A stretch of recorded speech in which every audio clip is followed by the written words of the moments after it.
there, welcome or welcome back. I'm Angela and welcome to my channel, The Woodland Gardener. And today I have a long delayed garden update. It's been quite a while since I've been on here. There's been a lot going on. The garden's been very, very active this year. And come along, I'll give you a little tour. It's been a busy summer and my best garden ever, even though some things have failed, but not everything. I mean, you're always going to have some things that don't do quite as well. And every year is so different. It's so crazy. You do the same things every year, but different years turn out better for certain crops. Like this year was a great pepper year. It's mostly peppers in this bed here, and they are thriving. I've got hot peppers, banana peppers, bell peppers. There's a couple of big hot wax peppers there. And as I've yanked some out that have gone too long and faded out, I've put a couple other things in here. I've got a squash plant going at the end there, and there's a couple of eggplants in here, but mostly it's peppers. And I've done so much cooking with all the peppers this year. Hot sauce, pickled peppers, salsa. I've never had such a good pepper year. It's been so good. And then this monster here, I didn't plant. It was a volunteer or a surprise plant that sprung up out of the second bed here. And it looks like it's gonna be a pumpkin, almost certainly some type of pumpkin, but it's taken over. I'm letting it grow because I think it's really cool. It's thriving. Yeah, here's another one, you can see. So I've seen 4 pumpkins on so far, and this one here was the first one, and it's starting to turn yellow. I hope it goes all the way to orange. That'd be pretty cool, but any pumpkin is cool in my book, even if they're not good for eating. You can always use them for fall decoration. Got a couple of squash plants here that are going crazy, but so far, I got these seeds in late. So far, no big fruit yet. There was a couple, like I've got one starting to develop. I'll take you down there. We've had, even since we put the fence up, we have seen deer jump over our flags, which we added later. So this girl here is gonna be talking with some fencing companies over the winter, so I don't have to deal with this again. But this is called, see, we've got a couple of fruits there. Oh, some kind of a stripe. I forget the exact name. It's sunstripe. Yeah, I looked at the tag, the little tag down there. It's called sunstripe. It's my first year growing these, but yeah, it's doing pretty good. You can see the stripes on it, so that looks pretty cool. But it's just, you know, summer squash. The corn.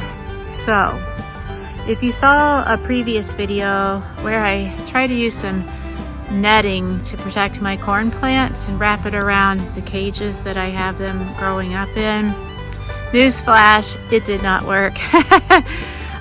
We did get some ears, but not very many considering how many corn stalks I've planted. I mean, they did produce, but squirrels got most of the corn. I actually saw squirrels from the window run out from this area with ears of corn in their mouth.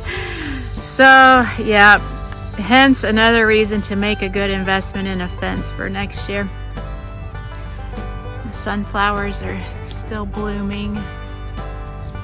And this is my first year for sunflowers and zinnias, and the zinnias are just beautiful. Look at that, so pretty, all these colors. I'm just very happily surprised by that. I never knew they were so beautiful. And all the little flying insects love them. There's another one here. And they seem to be, they can withstand any conditions and animal pressure, and they just keep blooming. So that's been pretty good. And here's some more right behind me. I've got up on the trellis here a golden Jenny melon. Take you in from the back side to see it better.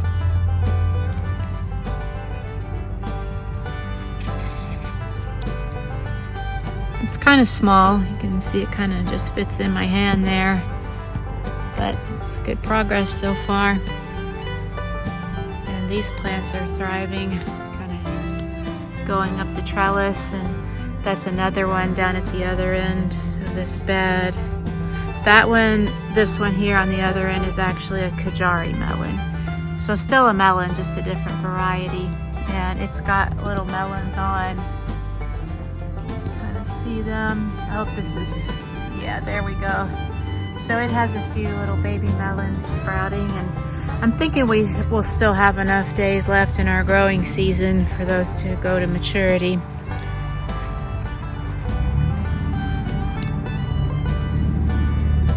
One thing I've done since we realized that our fence was not really sufficient is any of these, my cages here that I have that aren't in use, I'm kind of blocking the entrance to these aisles. Now, it has been a while since we've seen deer, evidence of deer in the garden area, but still, I'm just not chancing it and doing whatever I can at this point to prevent that, realizing my options may be kind of limited. So, you may have seen a previous video where I posted I was having issues with my tomatoes, which were all back here. They really did not thrive, and I think it was due to the leaf spot issues that they had, and maybe partially due to our weather, but I think mostly due to that leaf spot. So I'm gonna have to next year start out with some kind of antifungal protocol right from the beginning. The two exceptions that did well are these cherry tomatoes. This one's called a honey drop. These are really good. They taste a little different than the red cherry tomatoes, but this plant has gone like gangbusters. I've pulled a lot of tomatoes off of it. And then my other one that did really well was just my regular, it's a Matt's cherry tomato, Matt's wild cherry.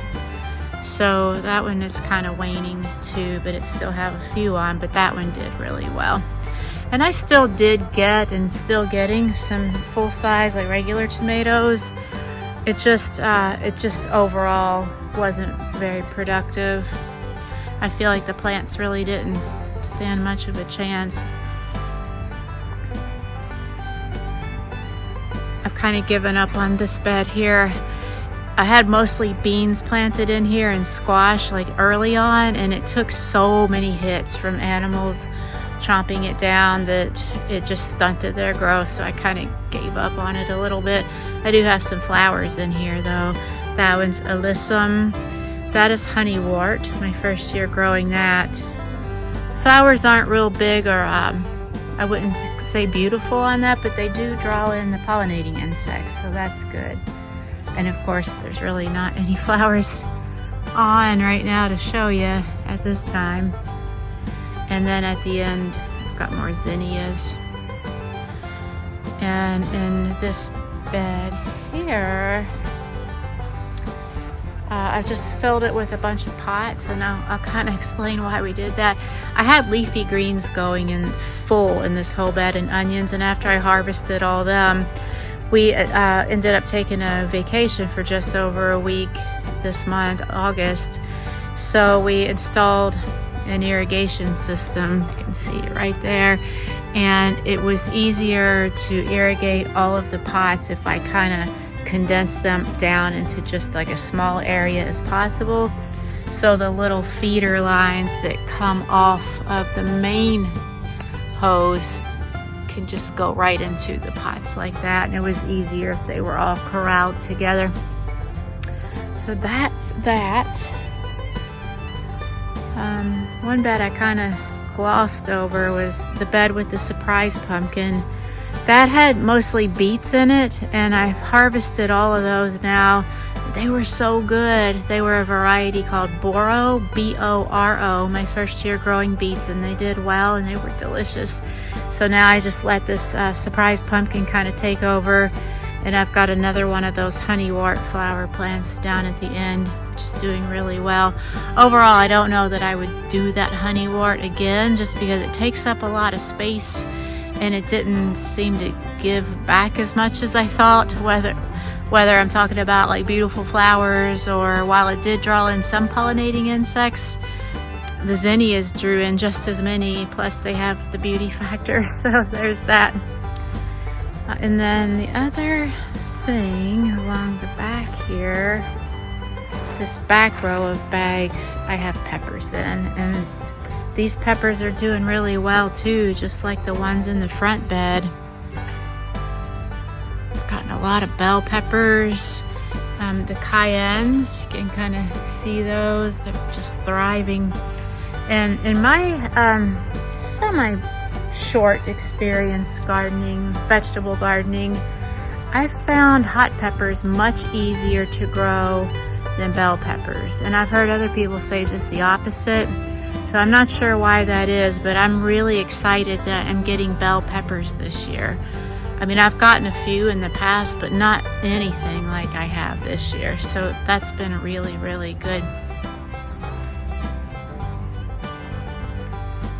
I see a bunch more cherry tomatoes I'm going to go pick off, and some more peppers.